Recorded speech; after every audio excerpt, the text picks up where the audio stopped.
Sungai Sekayam merupakan sungai yang terletak di Kecamatan Kembayan, khususnya di Desa Tanjung Pori.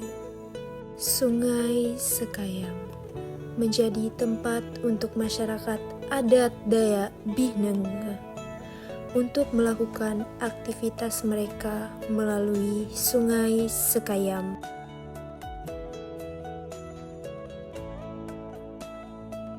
Masyarakat perairan Sungai Sekayam ini itu setiap harinya itu menggunakan bahasa seperti apa, Pak? Kalau boleh tahu. Baik, kita kan terkhusus di Kabupaten Sanggau ya, itu terdiri dari beberapa kecamatan yang lalui Sungai Sekayam.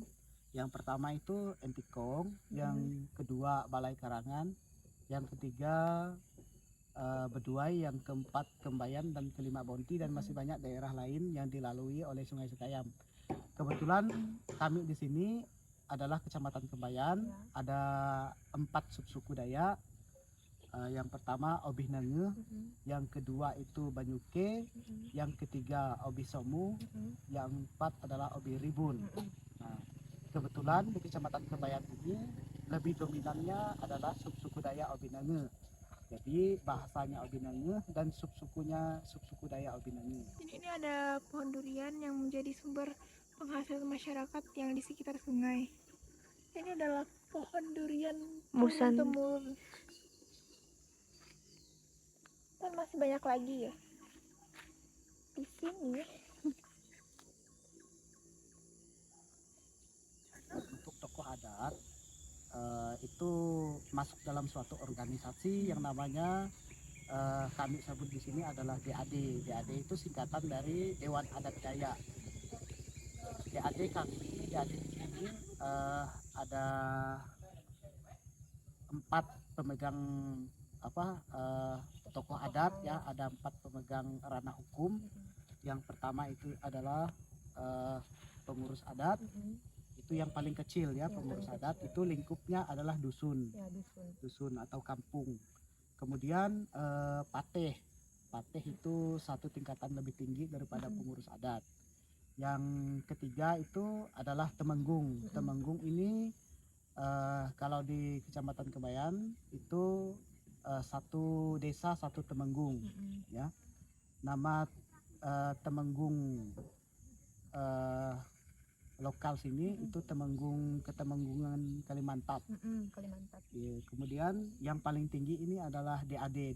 DAD itu adalah payung atau wadah organisasi di mana para tokoh adat ini dinaungi oleh organisasi DAD.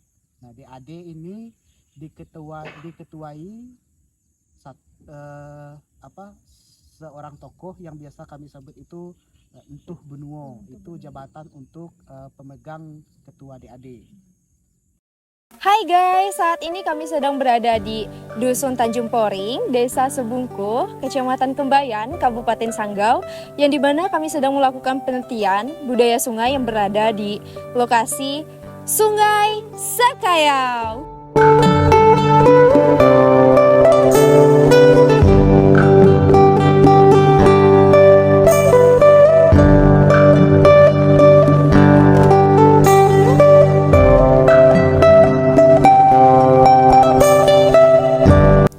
Keindahan Sungai Sekayam ini menjadi tempat masyarakat untuk mencari sesuap nasi dan berladang. Pencarian masyarakat aliran Sungai Sekayam ini yang paling dominan itu apa, Kak? Untuk mata pencariannya itu biasanya kami itu ada 3 mata pencarian utama. Yang pertama itu adalah berladang padi. Itu masa panennya itu setahun sekali. Yang kedua adalah tanaman sawit. Itu tanaman sawit merupakan tanaman penunjang yang utama, penunjang yang terbesar lah, bisa dikatakan terbesar, karena nilai jual dari tanaman sawit ini, buah sawit ini cukup menjanjikan, sehingga masyarakat pun berbondong-bondong untuk menanam sawit, sehingga bisa dikatakan sawit ini adalah mata pencarian yang paling utama. Yang ketiga adalah tanaman karet. Karena tanaman karet ini masa panennya itu lama dan hasilnya pun tidak seberapa banyak, jadi masyarakat itu berangsur. Guys, jadi kami sedang menyeberangi Sungai Sekayam. Saat ini sekitar jam 1 lewat. Dan ini adalah Sungai Sekayam. Nah, namanya ini Sungai Sekayam. Aliran air apa ya, Fir? Aliran air Sungai Sekayam. Ya. Ini menyatu dengan Sungai Kapuas. Di sana hilir apa hulu? Hilir. Sana hilirnya dan di sana hulu. Di sana.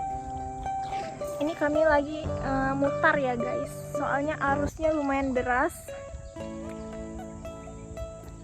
Sampai aku Berangsur bukan meninggalkan sih, tapi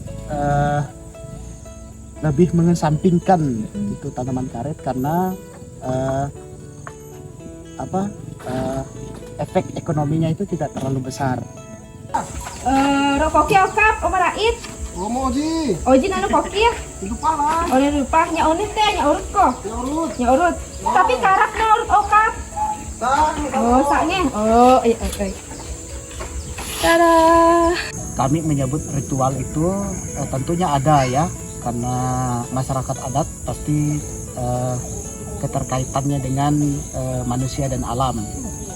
Biasanya ritual itu kami sebut Mporisawo. Mporisawo itu adalah puncak dari perayaan yang paling besar ya, bisa dikatakan paling besar.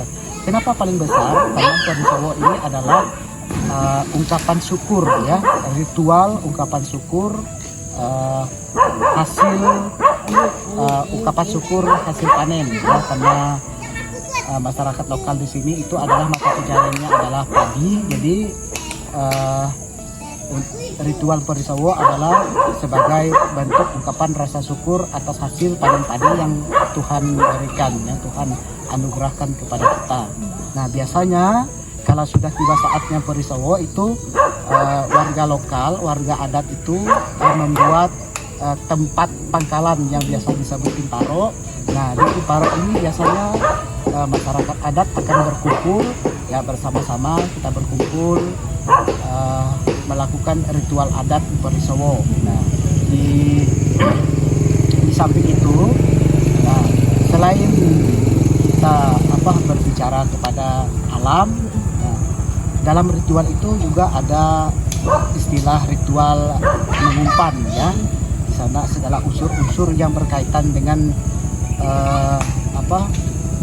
berkaitan dengan manusia, dengan alam. Kawannya teh Mayer. Oh, ajuk namanya ya. Nya mungkin urut. Nya Oji kok teh. Oh, nya Oji. Jadi kudu onu okap mungkin ya. Anggap ini onu. Mang stogal okap mungkin ya. Ini kerja. Kayak kok krojan teh. Oh, osik norik kroja mungkin urut age kanu. Baik, ini adalah tradisi masyarakat Kampung Sebet, yaitu membuat perahu untuk pergi ke ladang untuk kebutuhan mereka sehari-hari dan untuk membawa hasil pangan mereka untuk dibawa ke kampung, dan nanti hasil panen mereka akan dijadikan sebagai salah satu identik dengan adat suku Dayak Binengeh, yaitu Mporisawo yang sebentar lagi akan diadakan pada tanggal 10 Mei 2025. Halo guys, saat ini kami sudah selesai nge-shoot video di Sungai Sekayam.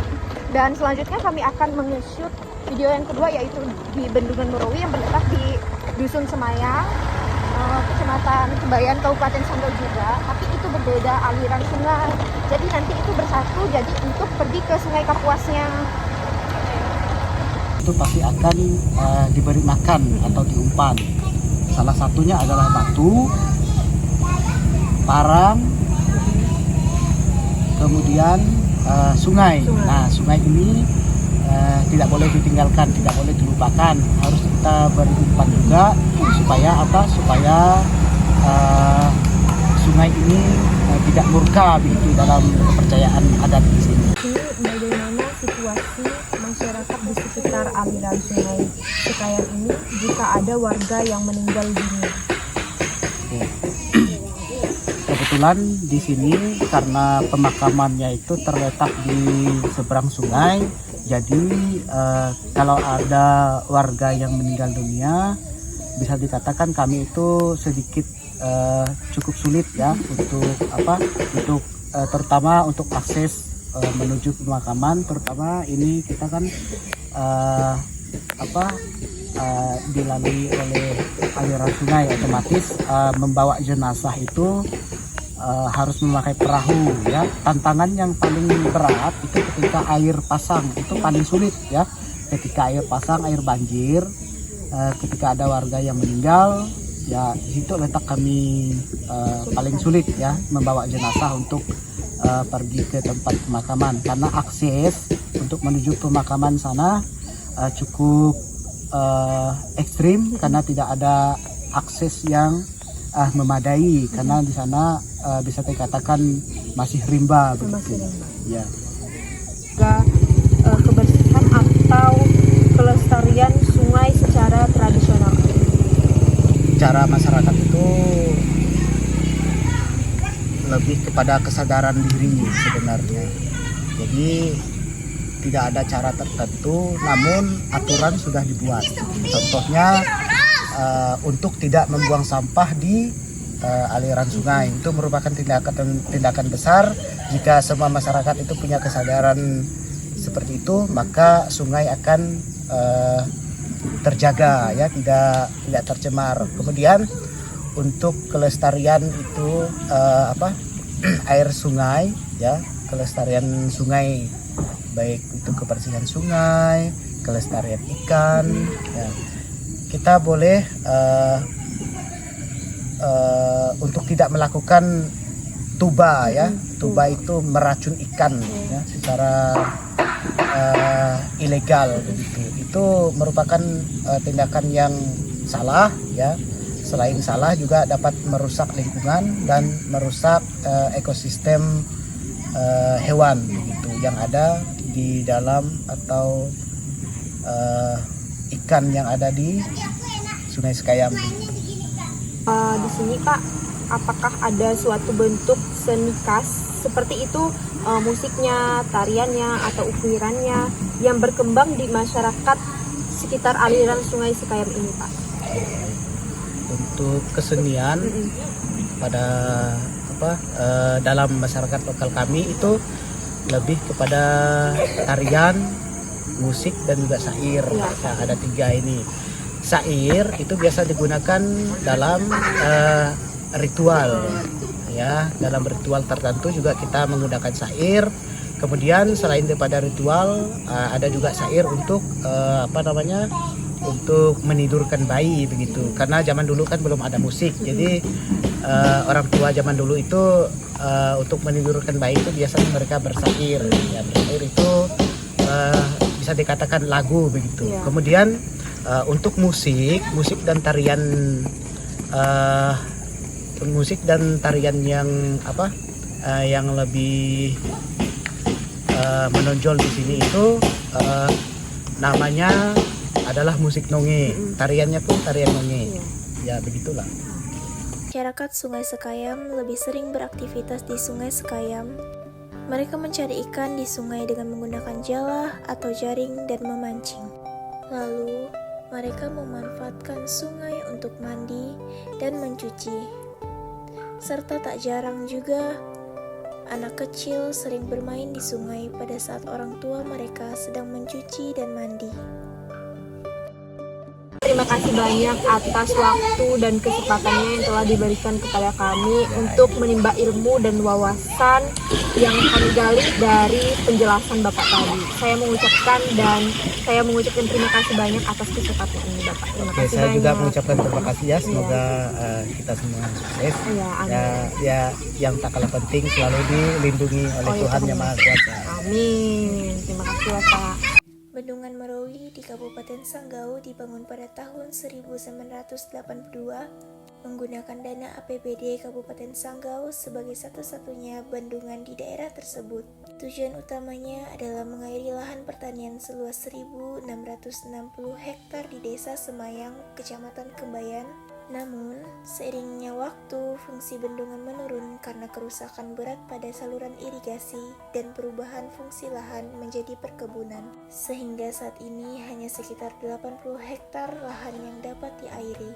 Hai guys, saat ini kami sedang berada di lokasi yang kedua yang terletak di Desa Semayang, Kecamatan Kembayan, Kabupaten Sanggau. Bisa kita lihat di belakang dan di depan kami, itu adalah bendungan irigasi terbesar yang ada di Kalimantan Barat yang bernama Bendungan Merawi.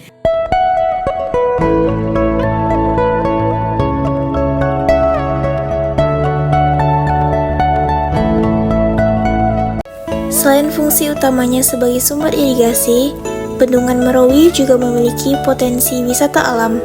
Di area bendungan, pengunjung dapat menikmati keindahan sunrise dan sunset, keanekaragaman ikan endemik, hamparan bunga teratai, serta gugusan pulau-pulau kecil yang menambah daya tarik tersendiri bagi wisatawan lokal maupun luar daerah.